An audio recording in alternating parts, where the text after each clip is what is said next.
Mr. McGee and his trusty dog Dee are enjoying a peaceful camping trip when along comes a loving bear and the excitement begins. A Camping Spree with Mr. McGee. Written and illustrated by Chris Van Dusen.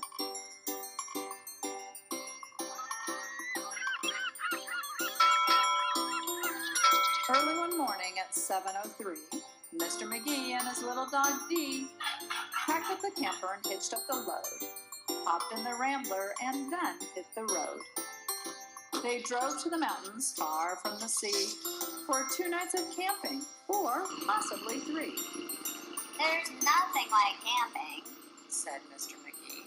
I know you will love it, just you wait and see.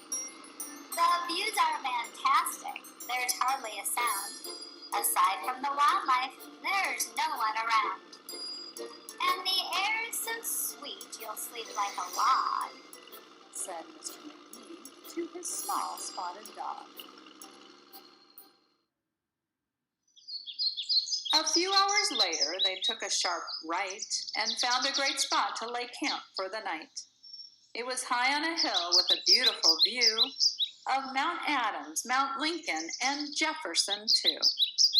But perhaps the most wonderful feature of all was the brook that ran over a steep waterfall. He gathered planktons and branches and logs. McGee made a campfire and cooked some hot dogs. And as the sun set behind far distant knolls, they sat roasting marshmallows over the coals. As the embers went out, they felt tired and dozy, so they climbed in their bunk beds, all comfy and cozy. But while they were sleeping asleep without care, along came a stumbling, bumbling bear. A kindly old bear whose sight wasn't so clear. He couldn't see far and he couldn't see near. But he could smell marshmallows, sticky and sweet. This smell made him hungry. He wanted a treat. He sniffed out the place where the marshmallows lay, but the car and the camper were in the bear's way. Yet that didn't stop the sneaky old snitch. He simply tried squeezing right under the hitch.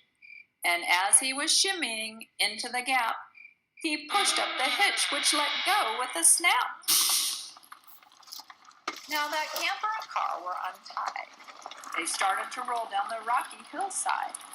The car bounced away on the old logging road, while the camper was heading to where the stream flowed. It flew down the hill in a wild, bumpy ride, with Dee and McGee sleeping soundly inside. They were snoring and snoozing, enjoying a dream, when went the camper right into the stream. The splash shook the camper. They bumped out of bed. Now what in the world was that? McGee said. And when he looked out and saw where they were, his hair stood on end, and so did Dee's fur. They were caught in the rapids, but that wasn't all. They were headed smack down for the big waterfall. Dee and McGee both started to quiver as faster and faster they headed downriver. But just when they thought they'd fall over the edge, their camper got stuck on a rock at the ledge. So there they were, stranded, McGee and his pup, on top of a waterfall 50 feet up. Meanwhile, that nearsighted bear from before was searching for one little marshmallow more, when lo and behold, as if out of a dream, he spied something sweet floating over the stream. But what the bear thought was a marshmallow treat was really the hitch and not something to eat. The bear was determined to capture his prize, so he jumped in the water right up to his thighs.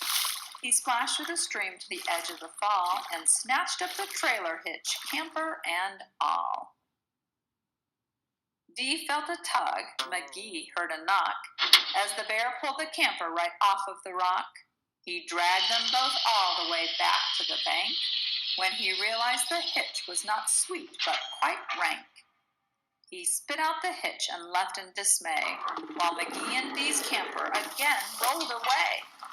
It flew down the path with a jolt and a jar and stopped in some bushes right next to the car.